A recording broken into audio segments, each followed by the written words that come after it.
ჩემი თვალით რაც ვნახე მე იმას ვამბობ. ამის შესახებ იცოდა რამოდენიმე ადამიანი, თუ რამდენად მოუწამლავი არის.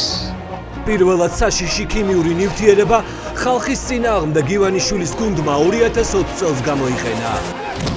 მე მაშინვე მოვიდა რომ მათ ის გამოიყენეს. როდესაც ეს ოხშივარი ადიოდა, იმ ადგილზე მისვლა იყო შეუძლებელი. დღეს BBC-ს ხმაურიანი გამოძიების შემდეგ ინტერვიუში ნაგან საქმეთა სამინისტროს მაღალჩინოსანთან. ეს არის სრული საწამლა. კაცი, რომელსაც შეიარაღება ჰქონდა ჩაბარებული, დღეს ამ ეთერში მოყვება, რომ 2020 წელს ხალხი ცესკოსთან გაყალბებულ არჩევნებს რომ აპროტესტებდა, მათ წინააღმდეგ შეცდომით ქიმიური ნივთიერება გაუშვეს. ადგილი არ ქონია რაიმე ექსცესებს, უბრალოდ ავტომობილი ტომა გამოვიდა მწყობრიდან, ავტომატურად ჩაირთო, იქ იდგენ პოლიციელი, ღებინებები ეწყებოდათ. ეს თემა მაშინ მიჩხარეს. რადგან ივანიშვილის რაზმი მალავს, რა ნივთიერება გამოიყენეს ხალხის წინააღმდეგ 8 საათზე, მოусმინეთ ადამიანს, ვისაც ეს ნივთიერება ჰქონდა ჩაბარებული და თავად გეტყვით, რასთან გვაქვს საქმე. საწყობში აჩერება იყო სრულიად შეუძლებელი, გადავიტანეთ ცალკე საერთოდ სხვა ადგილზე, რომ მარტო ეს სითხე და ფხვნილი ყოფილიყვნენ ერთად. რაც უფრო დრო გადის, უფრო დიდი ამბების კდება. შინაგან საქმეთა სამინისტროს გამოცდილი ჰქონდა, რომ ქიმიურ ნივთიერებას მძიმე მომწამლავი შედეგი ჰქონდა. ეს იცოდა გომელაურმაც, თუმცა ხალხის წინააღმდეგ მაინც გამოიყენა. ყველას სახელი და გვარი აქვთ აბსოლუტურად. ეს ინფორმაცია გასულია ქვენი ხელმძღვანელობიდან. ხალხის მოწამვლის დამალული ამბავი, რა ფინალი ექნება ამ საქმეს? ეს აუცილებლად მივა ჰააგის სასამართლომდე და მე დამიძახებენი როგორც მოწმეს. მიიღო თუ არა მინისტრმა დიდძალი ქონებით ხალხის მოწამვლის საქმეზე დუმილის სანაცვლოდ ხელშეუხებლობის გარანტია. 8 საათზე ჩვენ გიჩვენებთ, სად არის მინისტრი, რომელსაც ხელს ადებენ, რომ ხალხი მოწამლა. რომ გავაჩერე მანქანა ბოდიში და სისხლად დამარტყა პირდაპირიდან რა. ემიგრაციაში წასულ მომიტინგეებს, რომლებიც ევროპულ კლინიკებს მძიმე ჩივილებით მიმართავდნენ, BBC-ს გამოძიების შემდეგ საავადმყოფოებიდან იქით ურეკავენ დამატებით იკვლევების ჩასატარებლად. კონსილიუმი შევადგინეთო, თქვენო სავარაუდოთო, მოწამლული ხარ თუ მოწამლულები. გავხდი გულით ავადმყოფი. ხალხი ვისი ჯანმრთელობაც 1 წლის წინანდელმა დარბევებმა შეიწირა.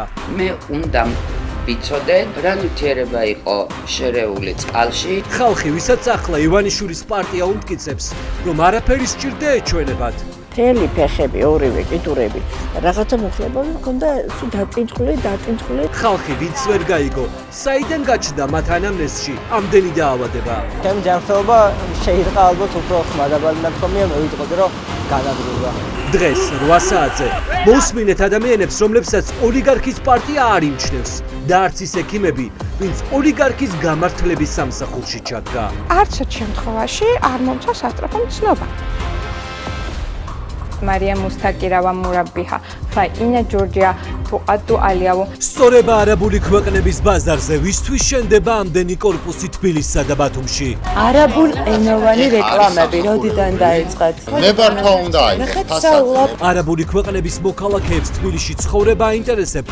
თუ ბინადრობის უფლების მოპოვება საქართველოში არის ეჭვი, რომ შესაძლოა ბინების ყიდვა გაყიდვით რეალურად დიდი შავი ფულით ეთრდებოდეს.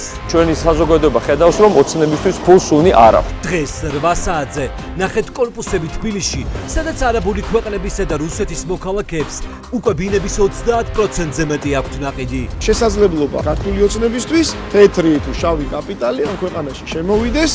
იქცევა თუ არა კონკრეტული ბიზნესისთვის დიდი შემოსავლის წყარო მომავალში დიდ პრობლემად საქართველოსთვის. არაბული ქვეყნები უფრო მეტი ეგენი შეიმჩნევია. ბუმი არაბულ ქვეყნებში უძრავი ქონების გაყიდვაზე. დღეს 8 საათზე ნახეთ, რა ხდება ბიზნეს გარიგებების მიღმა. ხო კიდე ჩატში დაწერა, რომ მე-13 ვართ, თამისე ამაყაც თქვა.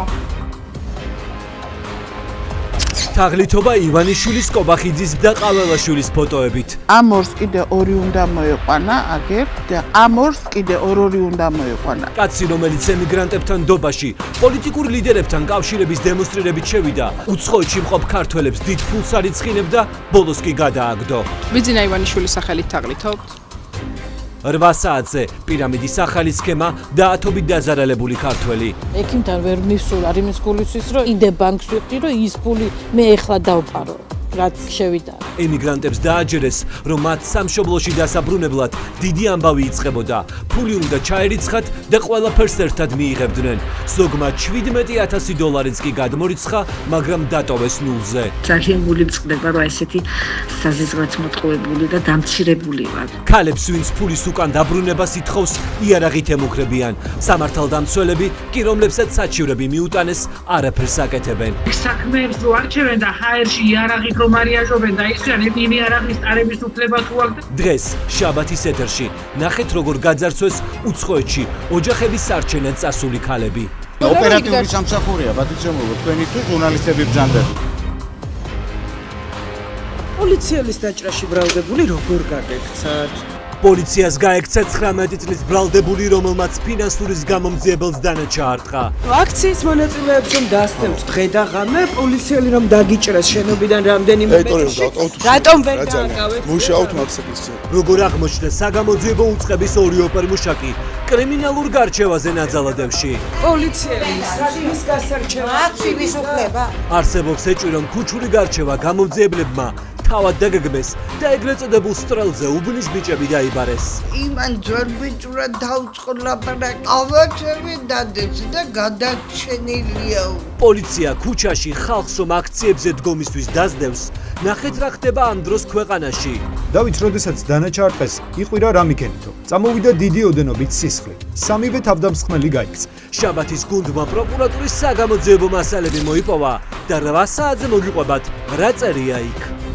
დღეს საღამოს 8 საათზე მე და გამომძიებელი ჟურნალისტები ამ სტუდიიდან წარმოგიდგენთ შაბათის ეთერს.